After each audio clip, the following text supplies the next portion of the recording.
राजस्थान में दूसरे चरण के लिए वोटिंग शुरू हो चुकी है। मैं इस वक्त बांसवाड़ा डूंगरपुर में हूं, जो कि काफ़ी हॉट सीट बनी हुई है। अभी आपने वोट किया राजकुमार जी, कितनी उम्मीदें हैं आपको अपने वोट से? मुझे 100% उम्मीदें हैं कि बांसवाड़ा जो सीट है उस पे पूरे राजस्थान में देखा जाए 25 सीटों पे तो सबसे शानदार परिणाम आएगा बांसवाड़ा सीट से। क्योंकि पिछले एक महीने के अंदर जो चुनाव प्रचार के दौरान जिस तरह से हम लोगों के बीच में गए, लोगों की जो भावना, लोगों की जो तकलीफें हमारे सामने आई, तो उन सब से लगा कि लोगों की आशा हमसे विश्वास है और वो आशा और विश्वास मत के रूप में मतलब कन्वर्ट होगा। पहले चरण में मतदान काफ़ी कम हुआ था। इस बार क्या लगता है आपको कि इन इलाकों में मतदान बढ़ेगा? बिल्कुल हमारे इस इलाके में बिल्कुल 100% तो नहीं कह सकते, लेकिन जो पहला चरण में जो चुनाव हुआ था 57 के आसपास बता रहे हैं, तो हमारे यहाँ पर बता रहे हैं हम 75% के आसपास मतदान हो जाएगा। मतलब राजस्थान का अगर देखा जाए बेस्ट मतदान इस इलाके में होगा। अब तो प्रचार समाप्त हो चुका है, वोटिंग हो रही है, आप हर जगह घूम कर आ गए हैं।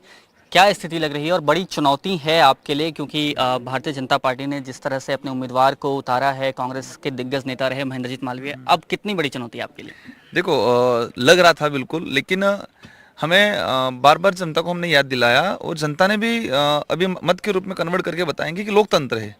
लोकतंत्र में व्यक्ति महत्वपूर्ण नहीं होता है, जनता महत्वपूर्ण होती है। कोई नेता नेता अकेला महत्वपूर्ण नहीं होता, कितना भी बड़ा दिग्गज क्यों नहीं हो, लेकिन जनता ने ठान लिया कि उनको घर पे बिठाना है तो बिठा देती है। और वही चीज़ इस बार यहाँ पर होने वाली है।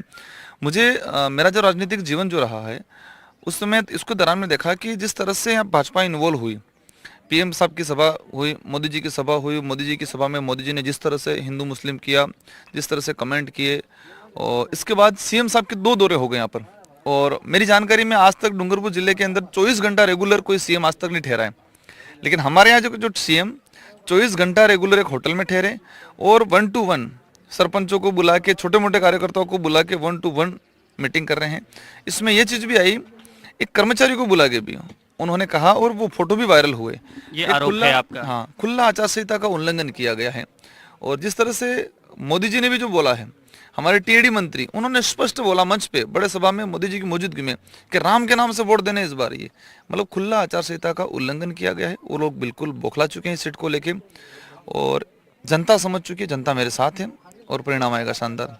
परिणाम शानदार आएगा, लेकिन वो क्या मुद्दे हैं जिनको ध्यान में रख रहे हैं, क्योंकि बहुत से लोगों की उम्मीदें हैं आपसे, आप उम्मीदवार भी हैं, तो क्या प्राथमिकताएं होंगी, कैसे हल करेंगे अगर आप जीत कर आते हैं तो? बिल्कुल सबसे पहली प्राथमिकता ये रहेगी कि हमारे इस इलाके के अंदर एजुकेशन के मामले में बिल्कुल हालत ख़राब है और हम पहली प्रायोरिटी हमारी ये रहेगी कि एजुकेशन पे काम करें।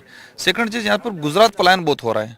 मतलब कई कई जगह देखा जाए कि कई गांवों के अंदर गुजरात में पलायन हो रहा है काफ़ी।